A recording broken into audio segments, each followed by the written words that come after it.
আপনারা জানেন যে আমাদের ফিনান্সিয়াল ইয়ার প্রায় শেষের পথে। নতুন ফিনান্সিয়াল ইয়ার আগামী মাসের থেকে শুরু হচ্ছে এবং বাজেট অধিবেশনও আমাদের আগামী 13 তারিখ থেকে শুরু হচ্ছে। এই ফিনান্সিয়াল ইয়ার যেটা আমাদের চলছে, এই ফিনান্সিয়াল ইয়ারে সারা রাজ্যে পরিবহন দপ্তরের যে বিভিন্ন অনগোয়িং প্রজেক্টগুলো,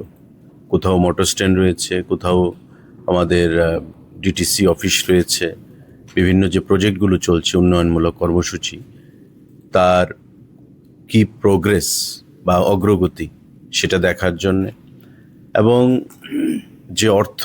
তাতে লগ্নি করা হয়েছে সে অর্থ কতটুকু খরচ করা গেছে, আরও কি অর্থের প্রয়োজন এবং কত দিনের মধ্যে এই কাজ সম্পন্ন হবে, সেই বিষয়ে সম্পূর্ণভাবে আমাদের দপ্তরের তরফ থেকে সেক্রেটারি, অ্যাডিশনাল সেক্রেটারি, আমাদের জয়েন্ট সেক্রেটারি প্রত্যেকে মিলে এবং আরডির, পিডব্লিউডির যারা chief engineer, executive engineer, SC, বিভিন্ন সারা রাজ্য থেকে তারা এখানে উপস্থিত হয়েছেন এবং প্রত্যেকে প্রজেক্ট ওয়াইজ আমাদেরকে সেই হিসাব প্রদান করেছেন যে আগামী দিনে কবে নাগাদ সেই প্রজেক্টগুলো সম্পন্ন হবে এবং কোথায় আমাদের আরও অর্থ খরচ করতে হবে।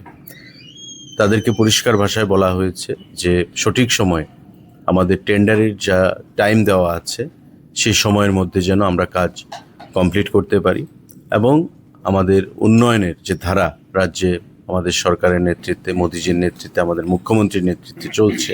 তাতে যেন আমরা আরও এগিয়ে যেতে পারি। তো কাজের যা অগ্রগতি আমাদের রয়েছে, কোথাও কোথাও ভালো অগ্রগতি রয়েছে, কোথাও আমাদের আরেকটু জোর লাগাতে হবে। আর্থিক দিক থেকে অর্থ দপ্তর আমাদেরকে এবারকার যে বাজেট, আমাদের রিভাইজড যে এস্টিমেট,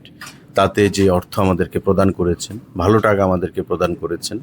সেই টাকার হিসাব নিকেশ নিয়েও আমরা কথা বলেছি। তো আমরা সর্বসাকুল্যে আমাদের যারা এখানে উপস্থিত হয়েছেন তাদেরকেও আমরা ধন্যবাদ জানাচ্ছি যে বিগত দিনে যে কাজ তারা করেছে, আরও ভালো কাজ যেন আমরা করতে পারি এবং সঠিক সময়ে সঠিক গুণগত মান বজায় রেখে কাজ যেন আমরা সম্পন্ন করতে পারি। তো তারা আশ্বস্ত করেছেন যে সঠিক সময়ে, এবং কন্ট্রাক্টররাও এখানে আছেন, তারা সঠিক সময়ে আমাদের যে প্রজেক্টগুলো আমাদের হাতে হস্তান্তর করবেন এবং আমরা সঠিক সময়ে সেগুলোকে উদ্বোধন আমরা করতে পারবো।